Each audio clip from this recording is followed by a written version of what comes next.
நம்ம நினைச்சிட்டு போறது ஒண்ணா இருக்கும். ஆனா வெளிய வந்து நம்ம ஆன் ஸ்கிரீன்ல பார்க்கறது வேற வேற விஷயமா இருக்கிறதுக்கு நெறைய சான்சஸ் இருக்கு. மற்ற டைரக்டர்ஸ்லாம் இருக்காங்க. அவங்க பேர்லாம் சொல்லாம இல்ல. இருக்காங்க. அவங்க ரொம்ப கொஞ்சம் இதுவா தான் பண்ணுவாங்க. ஆனா வந்து பெர்ஃபெக்ஷன் பயங்கரமா பில்டப்பா இருக்கும். அதுக்கப்புறம் பீஸ்டுக்கு கூப்பிட்டுருந்தாங்க. அதுக்கப்புறம் அந்த கேரக்டர் இல்ல போல இருக்கு. அவங்க ஒரு கேரக்டர் சொல்லியிருந்தாங்க. அந்த கேரக்டர் படத்திலே இல்ல. ஸோ அது 2 படமும் அவர் படம் மிஸ் ஆனிச்சு. ஸோ காம்படிஷன் அப்படின்ற ஒரு விஷயம், கேரக்டர் ஆர்டிஸ்டா நடிக்கிறதுக்கு இங்க கடல் மாதிரி ஆளுங்க இருக்காங்க சினிமால. ஸோ அப்படிதான் வந்தது. இப்போ என்னன்னா அப்படியே டோட்டலா மாறுது. ஒரு யூடியூப்லேருந்து 4 ரீல்ஸ் போட்டவங்க, அதுக்கப்புறம் விஜய் டிவிலேருந்து வர்றவங்க, கேரவனுக்குள்ள போனால் என்னண்ணே இவ்வளோ ஃபேன்ஸ் இருக்கா, அதான் என்னப்பா கையை காட்டிட்டேன், வெளியில் போனால் கையை உடச்சி விட்ருவாங்க போல் இருக்கு, என்ன பண்ணுறது அப்படிங்க, சும்மா இருக்க முடியாமல் கையை காட்டிட்டு இப்போ கையை உடச்சிருவானா.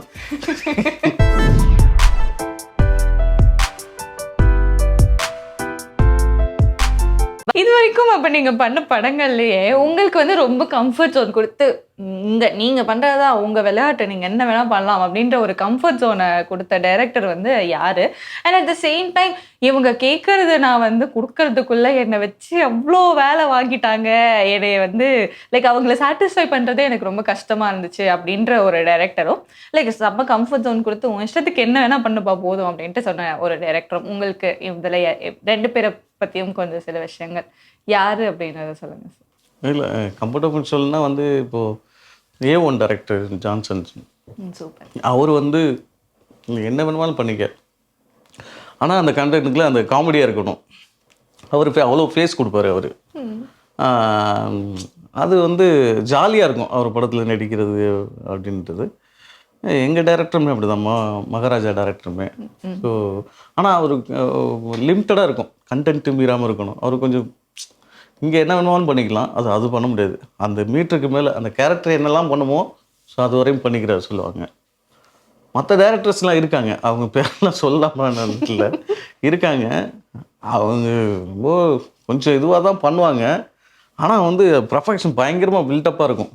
இல்லை இதுக்கு மேலே பேசக்கூடாது, நீங்கள் வந்து வேறு மாதிரி இருக்குது படம் அப்படின்னு சொல்லிட்டு வேறு மாதிரி வந்துடும். இது வந்து நீங்கள் அவ்வளோதான் அது வேறு மாதிரி வந்து நிற்கும் அந்த படம். அந்த மாதிரி டேரக்டர்ஸ் இருக்காங்க. அதில் போய் மாட்டிக்கிட்டு நம்ம முழிக்கிறது இருக்கும். யூஸ்வலா வந்து படங்கள்ல வந்து நிறைய இப்போ 3 மணி நேரம் ஒரு படம் அப்படின்னா கண்டிப்பா அவங்க ஷூட் பண்றது என்னமோ ஒரு 5 மணி நேரத்துக்கு ஷூட் பண்ணி வச்சுட்டு அதுக்கப்புறம் எடிட்ல நிறைய விஷயங்கள் போயிடும்.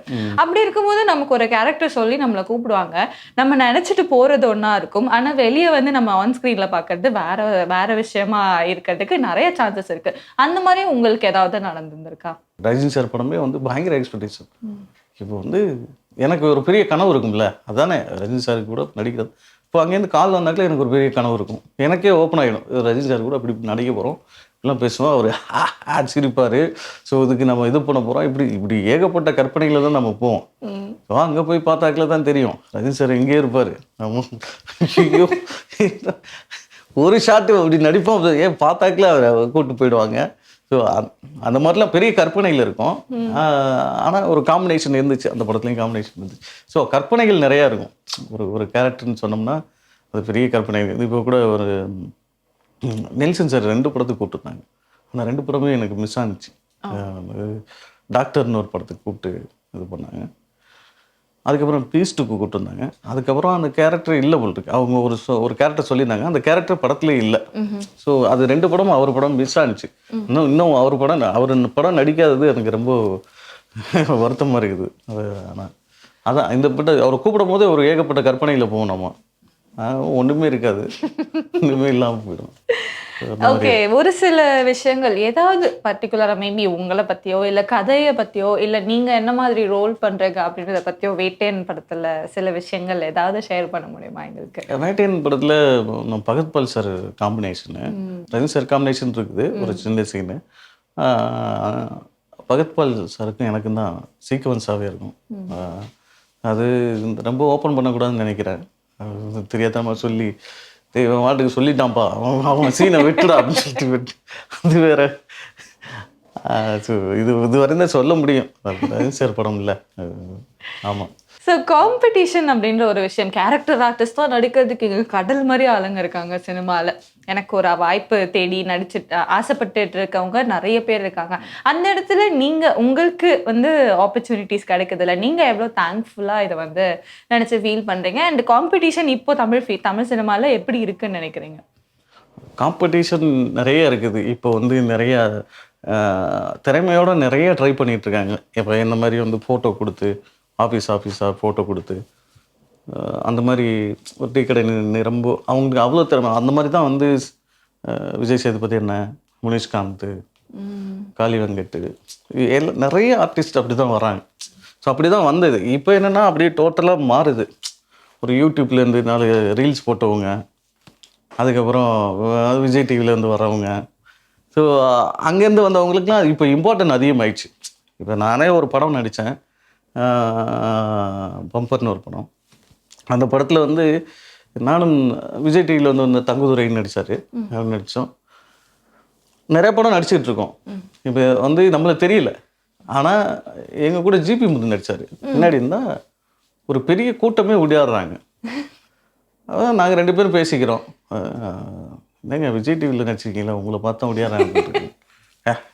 நீ நடிச்சிருக்கல ஒன்று இதில் சரி அப்படின்னு பார்த்தா அந்த வடிவேல் படத்தில் மாதிரி எங்களை தாண்டி விட்டு ஓடுறாங்க, எங்களை தள்ளி விட்டு ஓடுறாங்க. ஓடின பார்த்து ஒரு ஜிபி வந்து கை காமிச்சிட்டு இருக்காரு.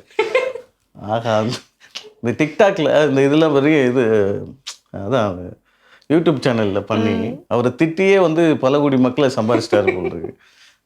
அதுக்கப்புறம் கேரவனுக்குள்ளே போனால் என்னண்ணே இவ்வளோ ஃபேன்ஸ் இருக்கா, அதான் என்னப்பா கையை காட்டிட்டேன், வெளியில் போனால் கையை உடச்சி விட்ருவாங்க போல் இருக்கு, என்ன பண்ணுறது, சும்மா இருக்க முடியாமல் கையை காட்டிட்டு இப்போ கையை உடச்சிருவானா. அதுக்கப்புறம் அவரை பாதுகாத்து கூப்பிட்டு போகிறதுக்கு பெரிய இதாக இருந்துச்சு. அந்த மாதிரி. ஸோ அது திறமை ஒரு சைடு இருக்கும். என்னென்னா இப்போ இருக்கிற டேரக்டர்ஸ்லாம் இவங்களையும் கன்சல்ட் பண்ணணும். இன்றைக்கி வாய்ப்பு தேடிட்டு இருக்காங்க கஷ்டப்பட்டு, வந்து ஆஃபீஸாக ஏறி இறங்கி அவங்களுக்குள்ள ஒரு பெரிய திறமைகள் இருக்குது. அந்த திறமையை நோக்கி இது பண்ணிகிட்ருக்காங்க. இன்றைக்கி வந்து ரீல்ஸில் வந்து திட்டுறவங்களையும் அவங்களையும் இம்பார்ட்டன்ட் கொடுத்து அதை சில பேர் பண்ணுறாங்க. ஸோ சில டேரக்டர்ஸ் பண்ணுறாங்க. ஸோ அது இல்லாமல் இந்த நடிகர்களையும் கன்சல்ட் பண்ணணும். கண்டிப்பாக ஃபெமிலியாரிட்டிக்கு வந்து கண்டிப்பாக சோஷியல் மீடியா வந்து ஒரு பெரிய பிளாட்ஃபார்மாக அமைஞ்சிருது. லைக் யார் வேணால் என்ன திறமையை வேணால் காமிச்சிடலாம் அப்படின்றதுக்கு. அண்ட் அதை தாண்டி சோஷியல் மீடியா அப்படின்ற ஒரு விஷயம் வந்து நம்ம ஒரு ஆக்ட்ரஸாக ஒரு ஆர்டிஸ்டாக ப்ரொமோட் பண்ணிக்கிறதுக்கு ரொம்ப ஹெல்ப்ஃபுல்லாக இருக்குது ஆக்சுவலி சோஷியல் மீடியா. நீங்கள் சோஷியல் மீடியாவை என்னவா பார்க்குறீங்க? இல்லை, அது இப்போ முன்னாடி எங்களுக்கெல்லாம் அப்படி இல்லை தான். அது ஒரு நல்ல பிளாட்ஃபார்ம் தான். ஆனால் அதில் இந்த மாதிரி இந்த மோசமாக வந்து ரீல்ஸ் போடுறவங்களும் இருக்காங்க. நிறைய நம்ம பார்க்குறோம்.